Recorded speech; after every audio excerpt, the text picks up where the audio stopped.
Well, there are different kinds of phobias and different techniques. How you work with somebody with a fear of heights is different than a fear of spiders. But the major difference is I get people to focus on what's more important, because most of these phobias have been made into such a big deal that people think about it all the time, which is such a waste of time. And you know, there's very few spiders that can't be taken out with a vacuum cleaner. And you know, even when I bring that up to people, I go, you know, you could just holster a vacuum cleaner and walk through the day and never be afraid. Even that would make more sense, because it would be proactive.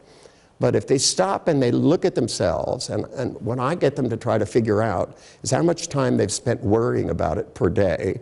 Because even if it's just a half an hour, suddenly it's 3.5 hours a week.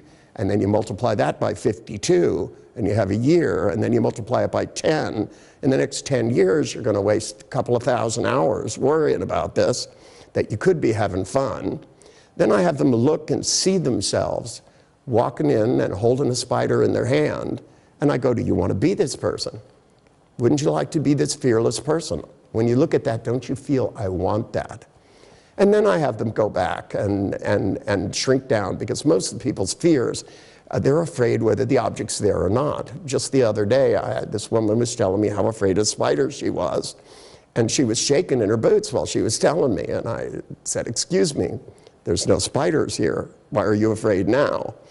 And the truth is, she wasn't afraid of spiders. She had a big picture of a huge spider in her head, and she barely looked at it. She just felt the way she would feel if this giant spider was there. So by having her shrink it down very small, blink it black and white, and then a couple days later, we brought a tarantula. And I had her look at the tarantula in a plastic box, and I had her take one hand, bring it closer, and if it started to feel nervous, go stop. And then look at this picture of the woman not being afraid of the spider and go, do I want this or do I want that? And pretty soon she had the box next to her and she's touching where the spider is. Then we opened it and the guy showed her how to touch the spider. And then I said to her, I said, would you like to hold it in your hand? And she looked at me and said, can I? Now she's going, can I do this? Oh boy, instead of, ah! And there she is with the spider crawling across her hand. But the most important thing is not that she overcame her fear. It's what it means, because now she's that person. She's the person. She was wrong about herself. And if she's wrong about her ability to hold a giant spider, she's wrong about every limitation. And that's the important message. When we do things in the seminar where we get people over a phobia, the most important thing is it means they can do all the things they didn't think they could do. Play music, stand up to their boss, say sweet things to their children, and the list goes on and on and on. It's not just overcoming a fear.